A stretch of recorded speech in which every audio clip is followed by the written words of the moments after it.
Well, hello there, and welcome to the Fat Doctor podcast. I am your host, Dr. Asha Lamy. This is season six. Couldn't tell you what episode number we're up to. I don't know. I don't even know what date it is by the time you listen to this. I'm recording it in the middle of July. Uh, let's hope the world still exists by the time this is due to be released. How I've been making myself smaller, that's the title of the podcast. I'm not planning to talk for very long today. 15, 20 minutes. Maybe I shouldn't set a time because I'll be, you know, I'm bound to bound to exceed it. But anyway, I have been making myself smaller, I realized. I realized it in therapy. I realized it as I've been journaling, as I've been thinking about things. I think I sat down to write a set of Instagram posts, God, I fucking hate social media. I really do. And I was like, oh yeah, let's just, let's do this and let's do that and let's do this. Oh, I physically couldn't do it anymore. I just couldn't. I couldn't. And I realized, when I first got into this, I created an Instagram account that doesn't exist anymore. I can't remember what it was. But basically, I called myself the Fat Doctor. I went on Instagram. I started causing a lot of drama. I got in trouble. I pissed a lot of people off. I was turned into a meme. People made YouTube videos about me. They said all sorts of shitty things about me. I was very controversial when I first started. I had 50,000 followers, almost 48 or something thousand followers on my first Instagram account. And then enough people complained about me that Instagram took the account down and it just disappeared overnight. So then I created a second Instagram account and slightly similar username. It wasn't the Fat Doctor, it was, Fat Doctor UK or something like that. And I did the similar but not quite the same. Still caused some controversy, maybe not as controversial, and tried not to break all of the rules. And there were definitely rules that got grey areas that I sort of edged into, but I didn't flaunt the rules quite like I did the first time round. And that got cancelled too. Literally taken down. Like, you have violated our principle, and I hadn't violated the principles. I just called a few people out for being assholes, and that was the end of it. Third time round, I was like, don't piss people off. Be nice, agreeable, sweet, gentle, soothing. Give the people what they want. I don't even know if people follow my Instagram account. If they do, like they're like, good job. But I don't think I'm offering. I don't. There are so many people putting things out into the world. I don't know that I'm offering anything special or unique or unusual. It's just adding to all the other shit out there. Just that big, loud noise that is out there. I'm so afraid of getting cancelled that I stopped being me. And if you'll remember, number two on my list of I'm done being nice, it says, you can't see it unless you're on YouTube, don't worry about being cancelled. I'm going to get cancelled, and that's okay. That's good. That's a sign I'm doing things right. For those of you who have been stuck around for long enough, I said something about white men once, and the General Medical Council, which are the people, the licensing body that control my license to practice, put me on trial, literally. I had an actual trial because of my racist content. So I was accused of discriminating against people because of their color, because of their gender and because of their sexual orientation, because I said something about cis heterosexual white men. And that was a punishable offense. I didn't get my license removed, but I had a warning, like a caution, like a note put in my file, like this person has discriminated against people based on race, and gender and sexual orientation, because I said something about cis white men. I didn't say it right. I said something that could be considered offensive, and there were a bunch of cis white men that couldn't fucking handle it. So that was the end. I was literally on trial. Over the last few years, I have been hurt by a number of people whom I trusted, whom I was vulnerable with. And that is not a unique experience. I am well aware of that. I think every single person can say the same thing, right? Like if you've got through life without ever being hurt by anyone, tell me your secret. But I am one of these people that perhaps is somewhat of an oversharer, and I'm not an easy person. I have a lot of issues, and I have a lot of vulnerabilities, and I have a lot of trauma. I have a lot of fucking trauma, actually. I was talking to a friend of mine last week, and I said, I know you think I'm making some of this shit up because there had been a series of unfortunate events which involved a car breaking down for the second time in 1 month, a shower leaking, a bat infestation, and two or three other things that, like, literally, I was like, I'm not making this up. I can send you photos if you want. Like, I want you to know that this sounds like a lot of drama, but it is actually happening to me. And I don't know. I sometimes wonder, like, am I courting the drama? Like, am I? I'm not sure how, but did I draw the bats in somehow? Because they found a way into our roof, and bats are protected in the UK, which means we can do nothing about that. So when bats get into the house, we're like, it's not, it's just one of those situations. Not very pleasant. Just gonna let you know because they have babies, and around this time of the year, the babies are just all flying around. It's just, I don't have a problem with bats actually. I'm very cool with them, but nobody wants bats flying around their house. Just putting that out there. And a shower leaking through the ceiling, so you feel like maybe accidentally one day you'll stand on the shower, and then it just will collapse. That's not fun either. And a car that breaks down, you spend like over a grand fixing, and then it breaks down again. Again, not fun. I shit you not, this just happened in literally in one day. It happened on a Wednesday. All three of these things in one day. I was just I was saying to my friend, I'm really sorry about this. Like, I'm sorry that my life is so fucking dramatic. There was all this family drama going on and people sending text messages, and I'm trying to stay out of it. I'm just like, oh, leave me out of it. But even that, like, still happening around me, and shit coming up, and trauma from my past, and like my therapist. Oh, God, love her. She is the best human being. I love her so much. But sometimes again, I'm like, I'm not faking this, right? Like, this is real. Anyway, there have been many people in my life who I have confided in, who I have been myself, who I have let my walls down with, who I have been vulnerable in front of, and they have fucking taken that and used it against me. There was a group of people who I was friends with for a while, sort of post-pandemic. I made really good friends with them online for the most part, and I learned from a lot of those mistakes. So I won't be doing that again. Who took my trauma and used it against me when I stopped performing in a way that pleased them, when I stopped being nice. I was like, I can't tell you how many times I've helped these friends out, how many times they phoned me with a medical problem, how many times they were begging me or like, my life is so hard. And I'm like, I'm here, friend, I'm here, don't worry, I'm here, friend. And then one day I said one thing, and it wasn't, the thing I said wasn't even wrong. It was actually correct. It was factually correct. I might not have said it the right way. I might not have been nice about it. I'll give you that. But they took my trauma and they used it against me. Fuck, man. There was a content creator whose name I will not mention who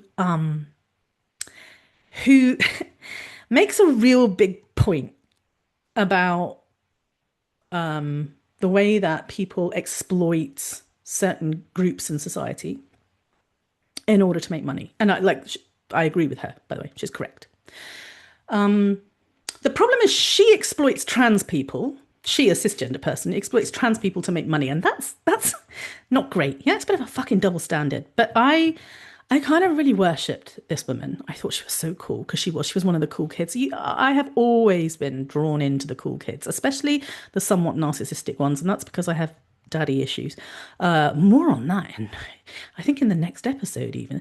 But yeah, I found myself gravitating towards her and being exploited as a transgender person in order to further her agenda. And then all of a sudden, fucking switched and used, again, my vulnerabilities to sell a fucking podcast episode or to make a fucking I don't know. I don't even know what her intention was. Oh man, I was gutted. I was gutted. She just went from being friendly to being really fucking cruel, and then somehow made it about how I was the villain in the story and she was just the poor innocent woman who was doing her job. took a social media post that I wrote like I don't know, like 2 years previously and used it against me. Like one post, one thing I did, and like like it really fucking scared me. All of these things scared me. All of these situations have been building up over the last few years, and I haven't said anything about them. I thought, oh, I'm not supposed to talk about them, so I'll just keep them to myself. I talk about them to my therapist and maybe to my friends and my partner, but I'm not going to tell them to anyone else. Nah, man, like I told you, I'm done being nice. Fuck that noise. I'm not naming and shaming, don't get me wrong. I don't want you to do anything about it. I don't want you to feel sorry for me. I don't need you to cheer me up, pat me on the back, none of that shit. I'm just telling you how it is. I learned from these experiences that if I don't censor or filter myself, I'll be punished, literally punished. When I was being investigated by the GMC, I couldn't work. I couldn't get a job because I couldn't get on the Scottish Performers Register because I was being investigated for the GMC for being racist towards white cisgender men. And the reason they were investigating me because there was this one spiteful little bitch who used my license to practice to leverage me into performing in a way that she wanted me to perform. She's just a really horrible person. She's well known to be that kind of person. But she used my license. She was like, I'm gonna get you in trouble. And she did successfully for 2 years. Again, later on, I've been investigated by the GMC twice. The second time I was investigated by the GMC was because I spoke out about Palestine. As a Jewish grandchild of a Holocaust survivor. I'm not making that up. Again, I have receipts. My grandfather, sorry, was a German Jew who escaped the Holocaust. My mother was an Israeli citizen. I have tons of family in Israel. I have a stake in this. I have skin in the game, whatever it is, whatever the metaphor is or the phrase is. And so, yeah, I spoke out about Palestine. I spoke out about Palestine on the 8th of October, and I have been speaking out about Palestine for a good few months before the GMC chose to investigate me again for anti-Semitism. And that took a year before they decided to drop it. I learned that if I don't censor myself or filter myself, I'll be punished. And so I started to censor myself. I learned that people will use my words against me. So I stopped putting my words out there. I stopped saying things for fear of how people will use it to punish me. I learned that if I let people close, they will hurt me. And by the way, these are not new memories. These are not new lessons that I've learned. I learned these things when I was a kid. I learned these things when I was 3 years old. These situations, which I probably found myself in for the very same reasons, like it's all a cycle, right? I'm sure that it's all again related to my daddy issues, but this just reinforced this messaging, these lessons, these beliefs, these stories that I had been telling myself. If I don't censor myself, if I don't filter myself, I'll get punished. People will use my words against me. If I let people close, they will hurt me. And there is a right way to do things. There is a correct way to do things, Asha, and you need to learn what that correct way is. And as an autistic person, I'm sure a lot of you will hear a lot of what I've been saying and saying, oh, yeah, that's because you're autistic. I know, I'm well aware. But as an autistic person, like we spend our whole lives like trying to figure out what is the correct way to do this. Like, how am I supposed to do socializing? How am I supposed to do human interaction? Like, I don't understand it, so I need to learn the rules. And once I've learned the rules, I'll just follow the rules from then onwards and hope for the best. It never works out. I wrote this down. Feed the algorithm, but don't upset it. Be clever enough for Instagram to, show people your posts, but don't piss enough people off that they'll cancel your account. Speak the truth, but do it without offending people. Speak the truth, be honest, be real, but just do it nicely. Don't piss anyone off whilst you're doing it. Be agreeable. Give the people what they want. Give the people what they want. And I constantly I spend a lot of time. I spend a lot of time at night in bed when I should be sleeping thinking, what do the people want? And how do I give it to them? Fucking hell. Even as I say it out loud, I'm just like, wow, I waste a lot of time and energy on this shit. Um, I think I said to you, it's point three of my 10 rules for life. Don't be nice. Point three, don't waste your time trying to be agreeable. Okay? Don't modify your tone. Don't fix your face. Don't smile more. People again, this is an autistic thing. people always says, "Oh, I can read your expression on your face," which is so true. And I always try to like hide it and like have a poker face. And sometimes I'm really good at that, and sometimes I'm terrible at that. Like my automatic reaction usually is telegraphed through my facial expression. Um, and like people are always telling me to fix my fucking face, like fix your face. Sometimes people actually say that to me. Other times they say it to me in a different way, but like, modify your tone. Be nicer. Don't be so rude. People don't like it when you tell them the truth. I've realized that. Like telling the truth is not, no one really wants to hear the truth. And I get that. And there is, I mean, sometimes, there's blunt and then there's rude. Like I do get that there is some nuance here. It's not like there's no binary. It's not lie or truth and nothing in between. Like there is that, there's a whole big spectrum in between. But for the most part, like you don't have to smile. You can just have a face that telegraphs people that people should just fuck off. Like, zero fucks to give face, and that's okay.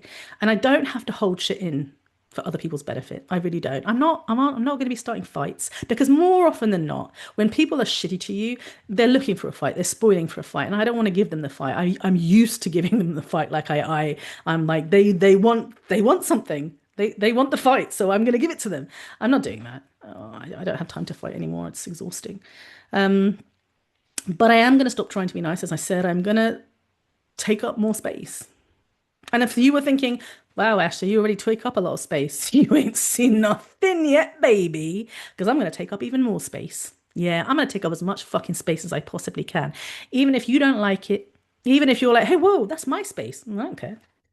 Go move over there. There's enough space, room for all of us, you know? I'm not apologizing for my existence. I'm not apologizing for like when I say something that you don't like or if I do something that you don't like. Like you absolutely have the right to express your opinion. I also have the right to not listen. And I am not apologizing. I'm not. If I do something wrong, if I hurt somebody, especially somebody who is like who are the very people like if I offend a fitness bro on Instagram, I'm not apologizing, even if I have offended them. Like, I'm just not gonna, because I don't want to. But if I offend somebody that I actually care about, then that I know that I will apologize because I don't want to hurt people. But that's if I think I've done something wrong, not if you think I've done something wrong. Do you know what I mean? Like there's a difference. And I think that that's complex because on the one hand, I'm done listening to people telling me what to do, but on the other hand, I also have to be able to receive, you know, not just criticism, but like, other people's point of view. And I need to be able to. I don't want to live in an echo chamber where I'm just like I'm right and everybody's wrong. But equally, I'm not going to assume that everyone else is right and I'm wrong. Does that make sense? So yeah, I've been making myself smaller. Anyone relate to that? Because I reckon you do that, like even if you don't do it in life, you do it in the doctor's office. And I was thinking about this the last time I went to see the doctor. You know, if I don't censor or filter myself, I'll get punished. I do that in front of my doctor. And by the way, I have a fantastic set of GPs. I'm really lucky.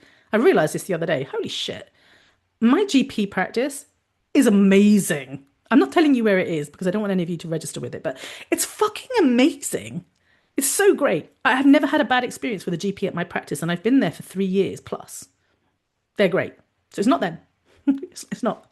Just putting that out there, they're great. But I still censor and filter myself because I'm afraid of getting punished because I have in the past. It doesn't matter if it's not them personally. It is the medical professional as a whole that has been punishing me for speaking the truth. And I don't mean this as like speaking the truth as a fat doctor. I mean it as a fat patient, you know? People will use my words against me and they will use my weight against me as well. So my words and my weight, they use that against me.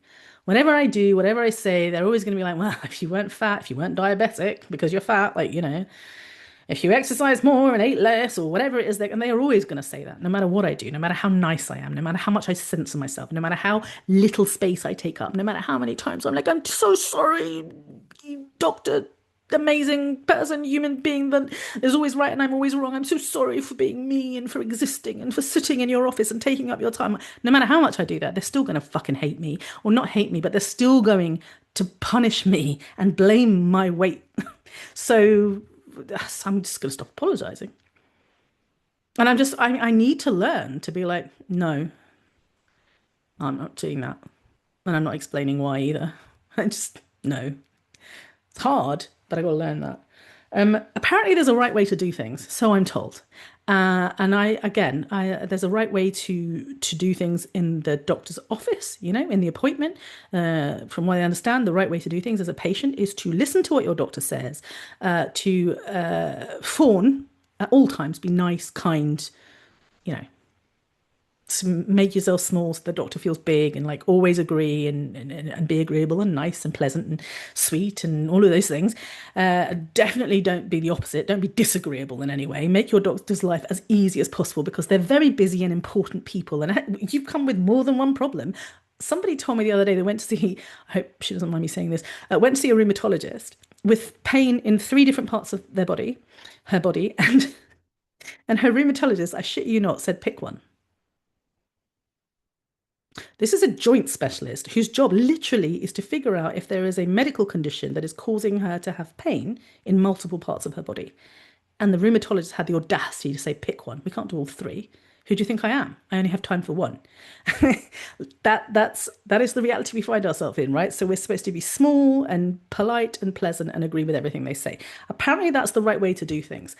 I respectfully disagree. In fact, I disrespectfully disagree. There isn't a right way to do things, and you don't have to do any of that shit. Oh, I'm sorry. You have other patients to see? Tough fucking shit. I am not moving until you do what I came here for you to do. You're going to answer my fucking questions and you're going to be nice to me and you are not going to blame my weight and you are not going to force me to be weighed and you are not going to sit here and waste my time with weight loss lectures. You're worried about me wasting your time with more than one problem. How about we cut the weight loss talk, hey? How about we just don't mention my weight at all? That'll save us minutes, maybe 10 minutes. That'll free us up to actually talk about the things that matter. Hey, guess what? I'm not leaving until you give me some evidence-based treatment instead of just whatever the fuck it is you're doing right now. That kind of thing. Like, I really feel like this, learning how to stop making myself smaller and to start taking up space is really going to pay off in the doctor's office. I hope it is. I feel really sorry for my GPs if they end up, like I said, they're really nice and they're probably going to be like, whoa, dude, what did I ever do to you? It's not you. Don't take it personally. But also, it's not going to stop me from doing what I need to do. So, in conclusion, stop trying to be nice, take up more space, and stop apologizing for existing. Hashtag I'm done being nice. Don't forget that there are some practical guides on how to access healthcare and how to navigate healthcare as a fat person. It's called the Way Forward series. They're all available on Kindle Unlimited. I don't know whether or not I've published more than one by the time this podcast has been released, but eventually, it depends on when you're listening to it also, not just when it's released. Eventually there'll be a whole series that you can look at and there will be real, like, actual practical tips on how to take up space in the doctor's office, how to stop being nice, how to be firm, how to set boundaries, how to express your concerns, how to get what you need, and how to not leave until they do their jobs. Like, literally, there are phrases that you can use, and I genuinely believe in having them written down on a piece of paper and reading them out. Like, I don't think you should be trying to remember this shit or hoping that you remember it in the moment. Like, that's not what's going to happen. So don't bother. Just read from the book. That's my suggestion to you. All right, this has been fun. Next week's episode is called Abandon All Hope of Success, and I'm very much looking forward to talking about that with you. Have a lovely week in the meantime. I will see you then.